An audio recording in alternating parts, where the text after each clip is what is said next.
Halo semuanya, perkenalkan nama aku Rumasya Ramatila atau biasanya dipanggil Asa. Teman-teman pencinta drakor pasti udah gak asing dong sama drama yang satu ini. 진짜 황당하겠지만 근데 다 뭐예요? 환자 쪽에 남도사인 척 해줘요. 어떡하지 당신? 지면 아빠를 선택해서 징계돼. 우리가 성공을 해야 달미가 실망을 안 하거든. 걱정 마세요. 전 한 번도 제 선택에 후회한 적 없으니까. Ya, drama Startup adalah drama yang dibintangi dengan tokoh-tokoh bernama So Dalmi, Nam Do-san, dan Han Ji Pyong. Ketiga tokoh ini sama-sama memiliki impian yang sama dalam membangun sebuah perusahaan.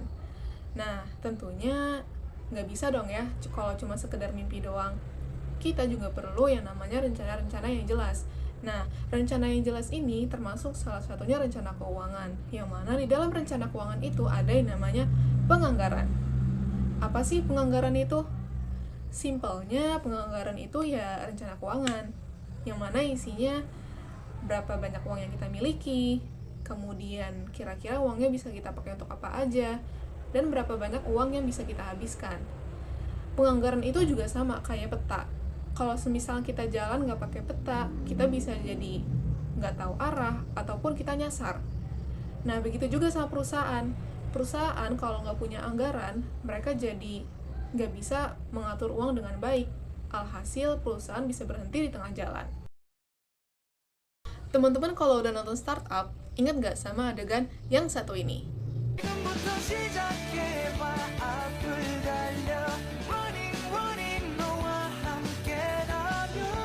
Ya, adegan ini adalah adegan di mana Nam Do-san, So Dalmi, dan teman-teman lainnya berencana untuk membangun sebuah proyek baru, yang mana proyek barunya ini bagus banget ya terkait mobil listrik. Tapi mereka juga perlu tahu kira-kira apa aja sih hal-hal yang lebih penting, hal-hal yang harus didahulukan untuk membangun proyek tersebut. Lalu kira-kira berapa banyak pengeluaran yang mereka butuhkan, dan kira-kira apakah pengeluaran ini nantinya benar-benar sesuai sama rencana mereka. Karena kalau mereka nggak pakai anggaran, bisa aja uang yang keluar itu ternyata untuk hal-hal yang kurang penting, sehingga hal ini bisa menyebabkan perusahaan itu jadi boros dan juga mengurangi kinerja keuangan untuk proyek-proyek selanjutnya. Nah, penganggaran sebagai alat kontrol itu ngebantu kita buat ngecek kira-kira uang yang kita pakai ini sesuai dengan rencana nggak sih? Kalau semisalkan ternyata pengeluarannya kebanyakan, kita jadi tahu dan bisa langsung ambil tindakan. Dan kalau ternyata uangnya masih tersisa, kita bisa menggunakan uang-uang tersebut untuk hal-hal yang lebih berguna, sehingga hal ini dapat membuat perusahaan jadi tetap aman dan nggak boros. Selanjutnya, teman-teman pasti udah kenal dong sama Netflix, platform streaming terkenal di seluruh dunia. Nah, pada tahun 2022, Netflix itu menganggarkan sebanyak hampir 17 miliar hanya untuk memproduksi proyek-proyek mereka pada tahun itu.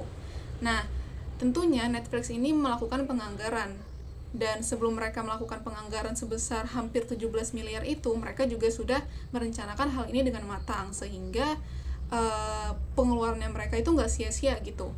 Karena bisa aja gitu, kalau misalkan mereka melakukan pengeluaran, ternyata pengeluarannya itu untuk proyek yang nggak laku gitu. Karena untuk membuat proyek film, series itu mahal ya teman-teman, mulai dari biaya produksi, biaya pemasaran, lisensi konten, dan juga teknologi.